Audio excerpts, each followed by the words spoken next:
Bendiciones para todos en este día. Vamos a mirar hoy lo que son los sistemas éticos. Teniendo en cuenta entonces que la conducta moral es una conducta obligatoria y debida, es decir, que hay una norma o hay una regla que nos exige comportarnos de una manera determinada, o que esa norma o regla nos enseña a excluir o evitar actos prohibidos, nos hace entender entonces que la obligatoriedad moral impone una serie de deberes al sujeto. Es decir, cuando nosotros tenemos conductas basadas en fundamentos normativos de reglas, esa actividad nos enseña a comportarnos, a un deber ser. Así de que tenemos que aprender a responder qué tipo de actos estamos nosotros obligados a hacer y qué tipo de actos estamos obligados a no hacer. Por eso vamos a fundamentarnos en las teorías más importantes de la obligación moral. Podemos entonces así entender que cuando nosotros nos fundamentamos en los sistemas éticos, debemos tener en cuenta que hay una división tradicional. Son dos sistemas generales. Uno que es la ética teleológica y la otra la ética deontológica. Ambas pretenden decir lo que es obligatorio hacer, es decir, dar una respuesta a la cuestión cómo determinar lo que debemos hacer o cómo determinar lo que no debemos hacer. Esto nos ayudará a orientar nuestra conducta respecto de una situación en particular. Teniendo en cuenta entonces los sistemas éticos, y en la cual dijimos que íbamos a ver la división tradicional, ética teleológica y la ética deontológica, vamos a mirar entonces que el vocablo teleológico, cuando ya estamos mirando el sistema teleológico, este vocablo se compone de dos palabras griegas, telos, que significa fin, y logos, que significa doctrina o estudio. En otras palabras, lo que aquí vamos a mirar es el fin específico, el resultado final de una acción, o que algunos llaman consecuencialismo. ¿Por qué? Porque aquí este sistema lo que enseña es cuál es el fin o cuál es el resultado final a obtener de nuestra conducta. Entendiendo que estos sistemas hacen énfasis en los fines o en las metas de la vida. Ese es prácticamente la definición del sistema teleológico. Los fines o las metas de la vida. Es decir, ¿qué de común tiene el poner nuestra relación, nuestra acción? ¿Qué beneficio vamos a obtener o qué provecho podemos en nosotros aportar para nosotros o para las demás personas? Es decir, la clave aquí es el fin, el propósito por el cual nosotros estamos actuando. Aquí vamos a encontrar algunas celebridades en las cuales fueron muy estudiosos acerca de este sistema ético. Por ejemplo, la corriente aristotélica del 384 al 324 con Aristóteles, en el cual define que toda acción humana tiende a un fin, puesto que en algún aspecto representa un bien que se busca.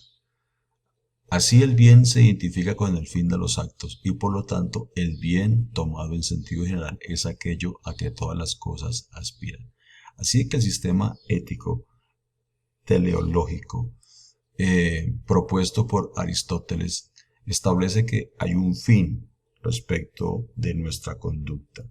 Es decir, la naturaleza existe porque tiene un fin, porque tiene un propósito.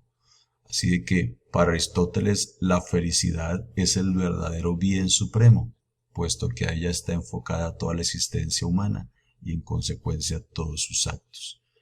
Así que era el pensamiento de Aristóteles. Un fin para la naturaleza humana era la felicidad.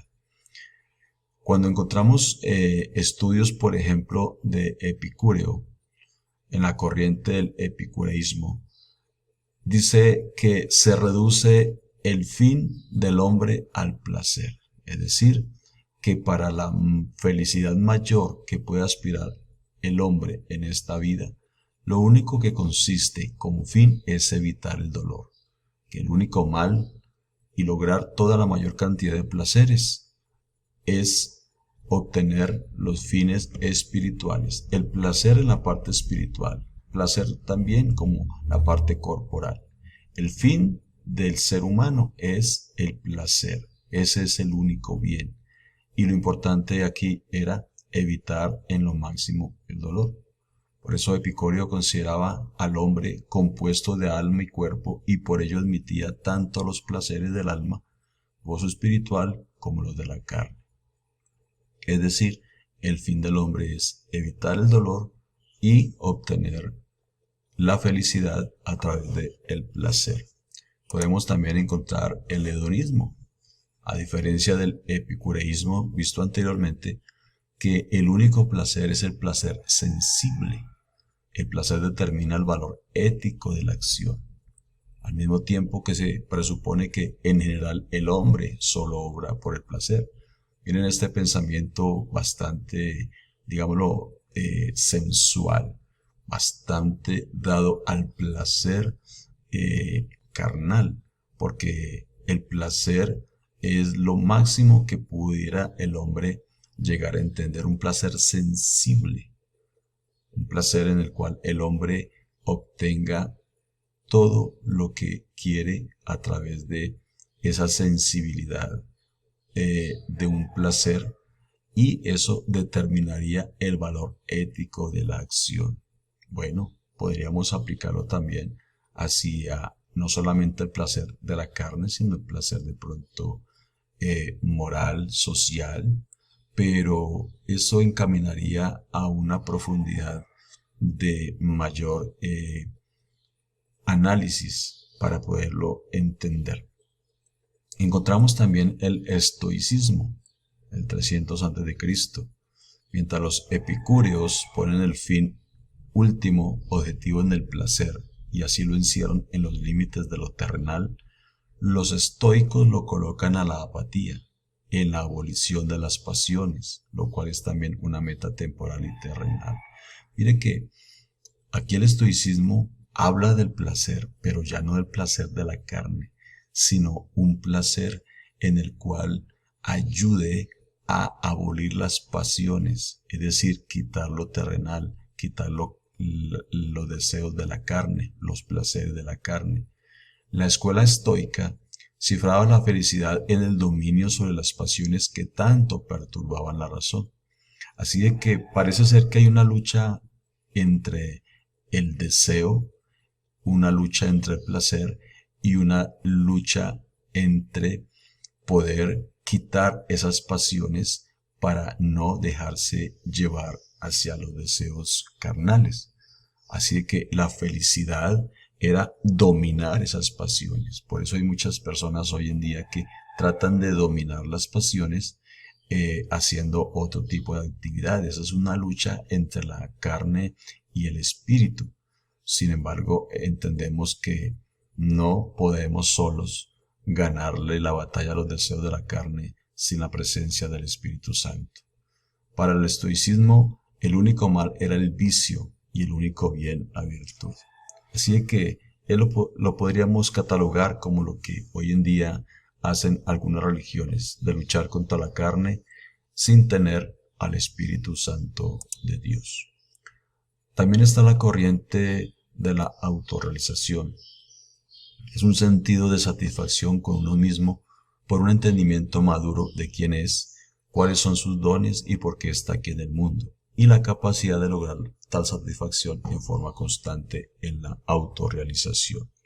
Abraham Maslow hacía de la autorrealización la meta final. Él hacía de la autorrealización la meta final, después de haber satisfecho sus necesidades básicas. Quiere decir entonces aquí que la autorrealización prácticamente es el obtener todos los propósitos en la parte física, en la parte social, después de por sí mismo, por su propia capacidad, por su propio entendimiento, por su madurez, por su propio estudio, alcanzar las metas propuestas por sí solo, es decir, sin tener en cuenta ninguna parte externa ni ninguna parte espiritual. Encontramos también el utilitarismo, que habla acerca de que el mayor placer para el mayor número de personas, es decir, que el placer debe cobijarlos a todos, porque eso aporta mejores resultados para todos. El mayor número, mayores resultados, mayores logros. Por tanto, cada situación concreta se debía determinar cuál era el efecto o consecuencia de un acto posible y decidir la realización de aquel que pudiera acarrear mayor bien para el mayor número. Es decir, mirar cuál es el bien común para todos para que todos obtengan la felicidad al máximo. Eso era lo que hablaba la corriente del utilitarismo. Aquí entonces, terminando, encontramos que la ética cristiana en el sistema teleológico tiene una aplicación cuando hablamos del reino de Dios. Cuando Cristo dijo allá en Mateo capítulo 5 versículo 48, sed pues vosotros perfectos, como vuestro Padre que está en los cielos es perfecto. Aquí nos está señalando una meta para la vida, es decir, que queremos llegar a la perfección, queremos llegar a esa magnitud celestial de ser como el Señor, de irnos perfeccionando cada día. Es decir, el fin de nuestra existencia aquí en la tierra es perfección.